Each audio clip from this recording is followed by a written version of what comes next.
School networks often block websites to maintain focus and prevent access to inappropriate content.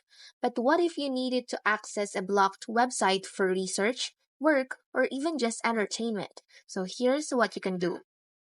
First, use Virtual Private Network, also known as VPN. A VPN encrypts your internet traffic and routes into through a server in another location.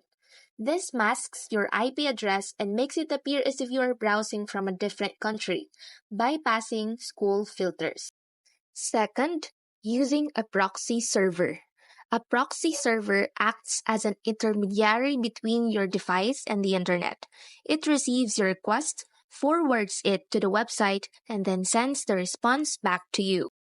Third, using a web browser designed for unblocking. Some web browsers are specifically designed to bypass school filters and unblock websites.